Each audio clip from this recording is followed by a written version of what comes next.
ಕೋಟೆಯ ನಾಡು ಚಿತ್ರದುರ್ಗದಲ್ಲಿ ಇವತ್ತು ಯಡಿಯೂರಪ್ಪ ಅವರ ಅಭಿಮಾನೋತ್ಸವವನ್ನು ಅವರ ಅಭಿಮಾನಿಗಳು ಮಾಡ್ತಾ ಇದ್ದಾರೆ. ಯಡಿಯೂರಪ್ಪ ಅವರು ರಾಜಕೀಯ ಜೀವನದಲ್ಲಿ 50 ವರ್ಷಗಳು ಕಂಪ್ಲೀಟ್ ಮಾಡಿರೋದ್ರಿಂದ ಈ ಅಭಿಮಾನೋತ್ಸವ ಕಾರ್ಯಕ್ರಮ ಮಾಡ್ತಾ ಇರುವಂತದ್ದು. ಈಗ ಸ್ವತಃ ನಮ್ಮ ಜೊತೆ ಪರಿಷತ್ ಸದಸ್ಯರಾದಂತಹ ರವಿಕುಮಾರ್ ಅವರಿದ್ದಾರೆ. ಸರ್, ಏನು ಸಂದೇಶ, ಏನು ಅಭಿಮಾನ ಅಂತ?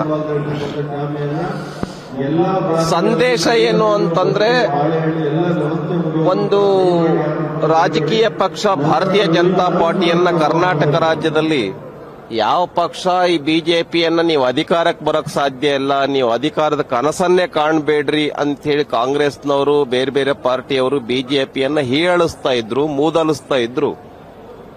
ಆ ಒಂದು ಮೂದಲಿಕೆಯನ್ನ ಅನುಭವಿಸಿ, ಆ ಒಂದು ಹೀಯಾಳಿಕೆಯನ್ನ ಅನುಭವಿಸಿ, ಆ ರೀತಿ ಯಡಿಯೂರಪ್ಪನವರನ್ನ ಕಂಡ್ರೆ ನೀವ್ ಯಾವಾಗ್ರಿ ಅಧಿಕಾರಕ್ಕೆ ಬರ್ತೀರಾ, ಆ ಕನಸ ಕಾಣಬೇಡ್ರಿ ಅಂತ ಹೇಳಿ ಯಾವ ಅಧಿಕಾರದಲ್ಲಿರ್ತಕ್ಕಂಥ ಪಕ್ಷದವರು ಯಡಿಯೂರಪ್ಪನವರನ್ನ ಕಂಡು ಬಿಜೆಪಿಯವರನ್ನ ಕಂಡು ಹೇಳ್ತಾ ಇದ್ರು, ಅದೇ ಯಡಿಯೂರಪ್ಪನವರು ತಮ್ಮ 50 ವರ್ಷದ ದೀರ್ಘ ಪ್ರಯಾಣದಲ್ಲಿ ಬಿಜೆಪಿಯನ್ನು ಅಧಿಕಾರಕ್ಕೆ ತಂದಿರತಕ್ಕಂಥದ್ದನ್ನ ನಾವು ಕರ್ನಾಟಕ ರಾಜ್ಯದಲ್ಲಿ ನೋಡ್ತಾ ಇದ್ದೇವೆ.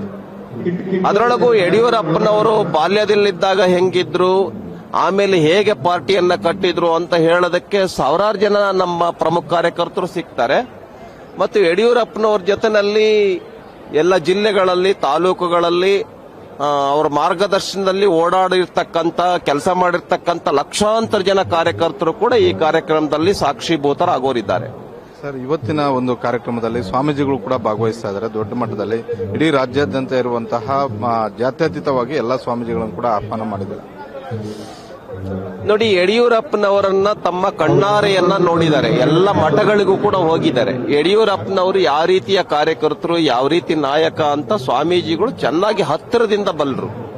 ಹಾಗಾಗಿ ಈ ಒಂದು ದೊಡ್ಡ ಕಾರ್ಯಕ್ರಮದ ಆಯೋಜನೆ ಏನಿದೆ, ಸ್ವಾಮೀಜಿಗಳಿಗೆ ಹೋಗಿ ಆಹ್ವಾನವನ್ನ ನೀಡಲಾಗಿದೆ. ಆ ಹಿನ್ನೆಲೆಯಲ್ಲಿ ಯಡಿಯೂರಪ್ಪನವರು ಬಹಳ ದೀರ್ಘ ಪ್ರಯಾಣವನ್ನ ಮಾಡಿದ್ದಾರೆ. ಸಮಾಜದಲ್ಲಿ ಸಾಕಷ್ಟು ಬದಲಾವಣೆಯನ್ನ ತಂದಿರತಕ್ಕಂಥ ಒಬ್ಬ ಯಶಸ್ವಿ ನಾಯಕ.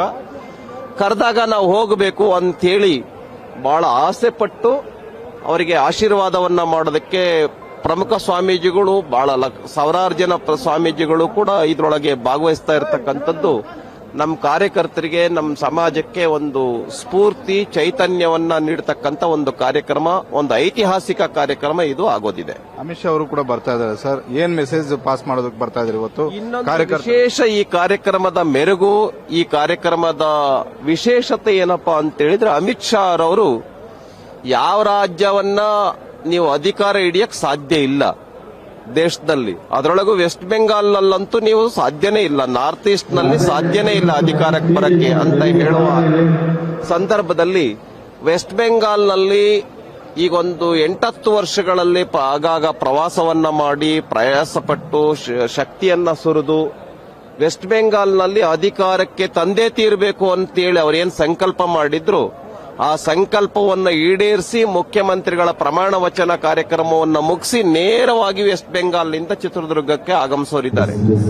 ಆ ಹಿನ್ನೆಲೆಯಲ್ಲಿ ನಮ್ಮೆಲ್ಲ ಕಾರ್ಯಕರ್ತರಿಗೆ ಅಮಿತ್ ಶಾ ಅವರು ಬರ್ತಾ ಇರತಕ್ಕಂಥದ್ದು ಒಂದು ದೊಡ್ಡ ಉತ್ಸಾಹವನ್ನ ತಂದುಕೊಡೋದಿದೆ ಈ ಒಂದು ಐತಿಹಾಸಿಕ ಚಿತ್ರದುರ್ಗದ ಯಡಿಯೂರಪ್ಪನವರ ಅಭಿಮಾನೋತ್ಸವ ಕಾರ್ಯಕ್ರಮ.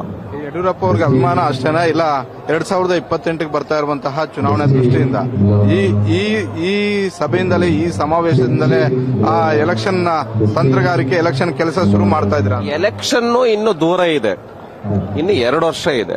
ಅಷ್ಟರೊಳಗಡೆ ಇನ್ನು ಸಾಕಷ್ಟು ಕಾರ್ಯಕ್ರಮಗಳು ಎಲ್ಲವೂ ಆಗೋದಿದೆ.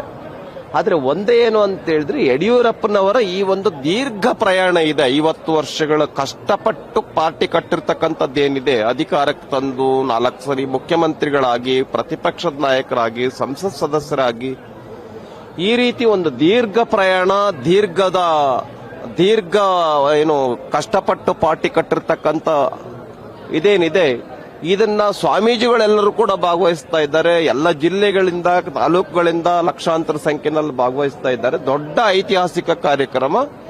ಇದನ್ನ ತಪ್ಪಿಸ್ಕೋಬಾರದು ಅಂತೇಳಿ ಅಭಿಮಾನದಿಂದ ಕಾರ್ಯಕರ್ತರು ಭಾಗವಹಿಸ್ತಾ ಇದ್ದಾರೆ. ಬರೀ ಕಾರ್ಯಕರ್ತರಿಗೆ ಅಷ್ಟೇ ಇಲ್ಲ, ಈ ಅಭಿಮಾನದಿಂದ ಬರ್ತಾ ಇಲ್ಲ, ಸಮಾಜಕ್ಕೇನೆ ಒಂದು ಅಭಿಮಾನ ಯಡಿಯೂರಪ್ಪ ಅಂತ ಹೇಳಿದೆ. ಯಾಕೆಂದ್ರೆ ಅಷ್ಟು ದೀರ್ಘ ಪ್ರಯಾಣವನ್ನ ಈ ಸಮಾಜದ ಎಲ್ಲ ಸಮಾಜದವರು ನೋಡಿದ್ದಾರೆ. ಈ ಉದಾಹರಣೆ ನಿನ್ನೆನೆ ನೀವು ಚಿತ್ರದುರ್ಗದಲ್ಲಿ ನೋಡಿದ್ರಿ.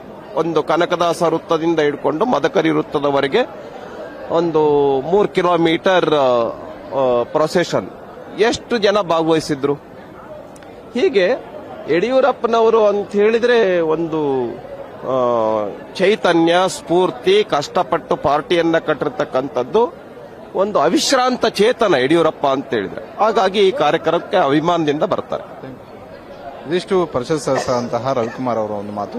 ಯಡಿಯೂರಪ್ಪ ಅವರು ಬಿಜೆಪಿಯನ್ನ ಕಟ್ಟಿ ಬೆಳೆಸಿದ ಅವರ ರೀತಿ ಹಾಗೂ 50 ವರ್ಷಗಳ ಒಂದು ದುಡಿಮೆ, ಆ ದುಡಿಮೆಗೆ ಬಿಜೆಪಿ ಪದೇ ಪದೇ ರಾಜ್ಯದಲ್ಲಿ ಅಧಿಕಾರಕ್ಕೆ ಬಂದಿರುವಂತದ್ದು. ಹೀಗಾಗಿ ಇದು ಬಿಜೆಪಿ ಕಾರ್ಯಕ್ರಮ ಅಂತಲ್ಲ, ಇಡೀ ಕರ್ನಾಟಕದ ಹಲವು ಸಮುದಾಯಗಳ ಮಠಾಧೀಶರು ಕೂಡ ಬರ್ತಾ ಇದ್ದಾರೆ, ಕಾರ್ಯಕರ್ತರು ಬರ್ತಾ ಇದ್ದಾರೆ.